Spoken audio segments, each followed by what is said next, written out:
American Idol's top 3 revealed live on Disney Night. Are the right singers going to the final? American Idol sent its own Fab Five to the most magical place on Earth this week for inspiration ahead of the most highly anticipated event of the season, which also happened to be the last live show before a winner is crowned. We're talking about Disney Night, a time-honored tradition in which the show's contestants get to crack open Mickey Mouse's iconic songbook and perform timeless standards like Part of Your World from The Little Mermaid, Almost There from Princess and the Frog, and a handful of classic rock songs that just happen to be featured in movies like Guardians of the Galaxy and Indiana Jones.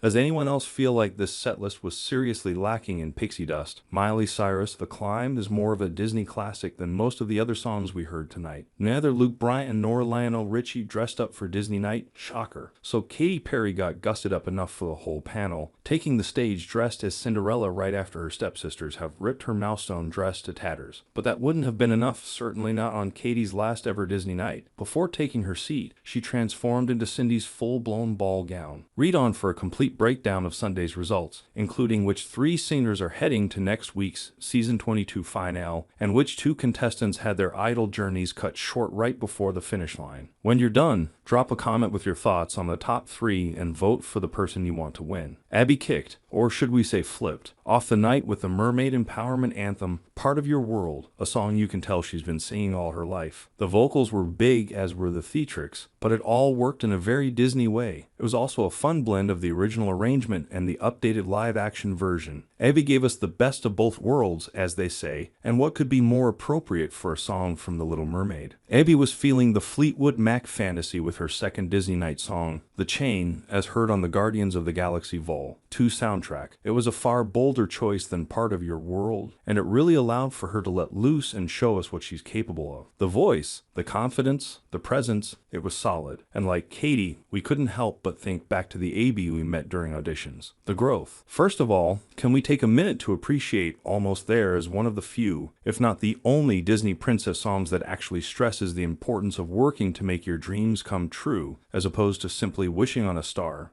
Minute over. Now let's take another minute to appreciate Triston's easy breezy take on this Princess and the Frog jam. He's always been a jaw-dropper in this competition, so now we're just enjoying watching him having fun up there. In some ways, it feels like he already won the competition. This week's performances were just gravy. Of all the non-Disney songs included in this year's Disney Night, Life is a Highway got the biggest eye roll from us. Maybe we've watched SNL's Rocket Dog sketch one too many times, but we'll be darned if Triston's charming performance didn't change our minds about this overplayed tune, if even temporarily. And did we imagine that, or did Lionel totally hit on Triston's mom? Either way, a good time was had by all. Emmy once again did a do it with her nerves this week, delivering a lackluster performance of The Climb from Hannah Montana, the movie. We're not sure what animal guest mentor Kane Brown saw in Emmy during their rehearsals, but it was nowhere to be seen when she took the stage. Luke Brown applauded her for attempting notes she wouldn't have even approached earlier in the competition, but he didn't say that she nailed them. Like night and day, Emmy returned to the stage for her second Disney Night song with a confidence unlike anything we've seen yet. Her performance of Brandi Carlile's Carry Me With You from Onward, if you say so, was an absolute delight. Fun, sweet, and vocally safe, it was a good time. More importantly, she actually looked like she was enjoying herself. Jack Swagger, Jack Attack, whatever you want to call him, this absolute gentleman charmed the pants off America tonight with his soulful take on Nobody's Fool from Cars 2, another timeless Disney tune. He was fully in his country bag with this one, delivering a polished, professional performance and working in some serious moves throughout. Jack's masterful handling of David Bowie's Space Oddity was so undeniable, we can't even be mad about it being chosen for Disney Night. The riffs, the runs, the energy, to borrow an overused phrase from the judges, he really made this his own, which is no easy feat when you're doing Bowie. Extra points for the glittery jacket.